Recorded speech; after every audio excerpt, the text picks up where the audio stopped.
Oh, hey, Justin here. I need you to take a closer look at the writing prompts for the contest with me.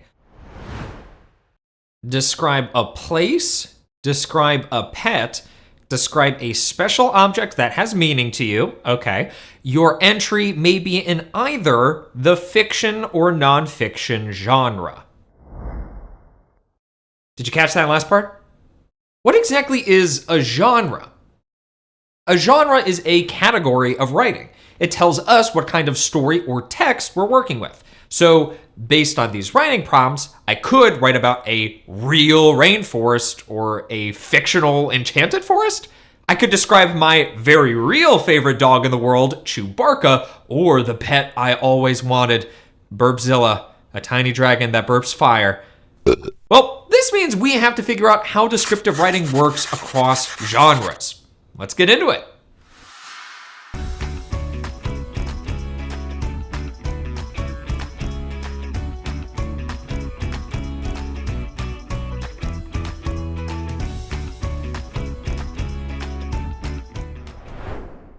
Got your notes? Good, let's review. What's the difference between fiction and nonfiction? Fiction is writing that comes from the imagination, made up stories, characters, settings, and events.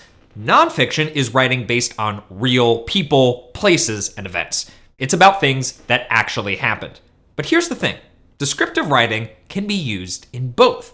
Remember, descriptive writing is a style of writing that uses vivid details to help readers clearly understand or imagine something. So, if we can use descriptive writing in both fiction and nonfiction, how are they different? Take a look at some examples and see what you think. First, we'll look at a work of fiction. This excerpt comes from Percy Jackson and the Sea of Monsters by Rick Riordan. It's told from the perspective of Percy, a 13-year-old demigod. As you read, highlight or underline words and phrases that use the descriptive writing techniques we've learned. I was standing on a deserted street in some little beach town. It was the middle of the night. A storm was blowing.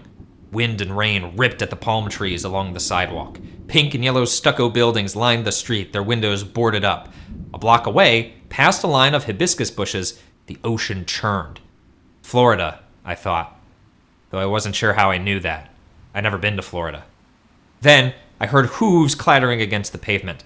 I turned and saw my friend Grover running for his life. Yeah, I said hooves. Grover is a satyr. From the waist up, he looks like a typical gangly teenager with a peach fuzz goatee and a bad case of acne. He walks with a strange limp, but you'd never know there was anything unhuman about him.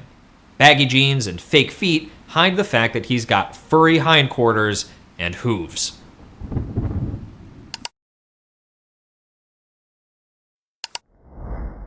I notice tons of imagery here, like wind and rain ripped at the palm trees and hooves clattering against the pavement, really strong verbs.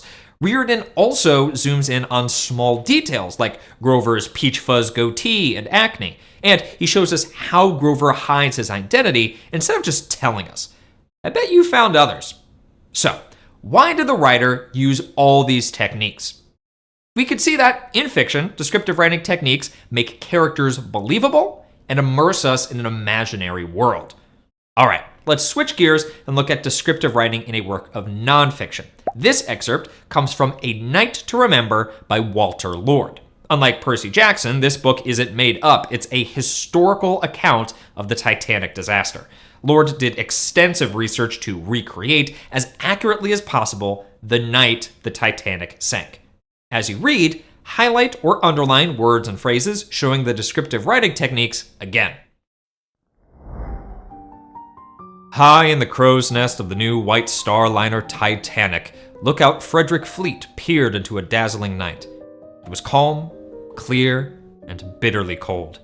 There was no moon, but the cloudless sky blazed with stars. The Atlantic was like polished glass.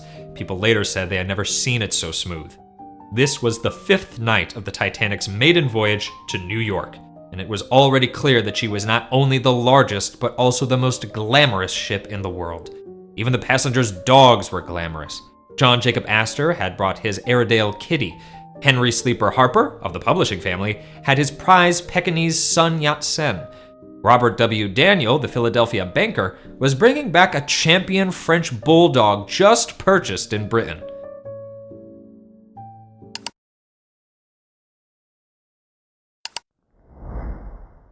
Whew!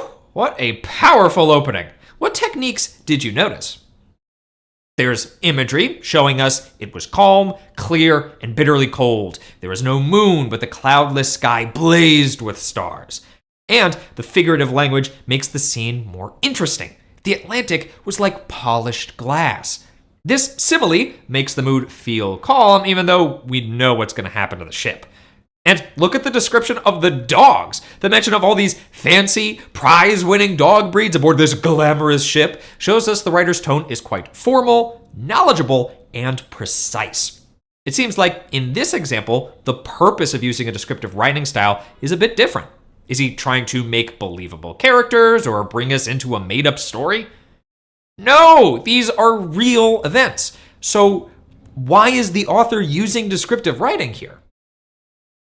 In nonfiction, descriptive writing makes the historical information vivid and engaging so the reader can truly understand and connect with it. Could we just list facts about that night? Absolutely, but it's not as engaging to read a fact that says Frederick Fleet was the lookout on the Titanic. Using descriptive writing in nonfiction makes history come alive. Now that we've dived a little deeper, think you could break down how descriptive writing works in fiction and nonfiction? Sounds like the perfect time for a Venn diagram. Okay, so both genres use the techniques we've learned. Imagery, showing not telling, zooming in, figurative language, and specific word choice to create the mood and tone. But the purpose of using it in each genre is different. In fiction, descriptive techniques are used to make the characters and setting feel real to readers, build emotion as things happen, and sometimes create an imaginary world. In nonfiction, descriptive techniques are used to help depict real people, places, and events with precision, making them interesting, understandable, and relatable for the reader. Now that you know how to use descriptive writing in both fiction and nonfiction, it's time to put those skills to work in your lesson materials. Then, in our next and final lesson for the unit, you'll be writing your own contest entry for the ultimate descriptive writing challenge. You'll choose a place, pet, or special object to describe in vivid detail. Will you bring a real memory to life or create something completely imaginary? Either way, be sure to bring your best ideas with you. See you next time!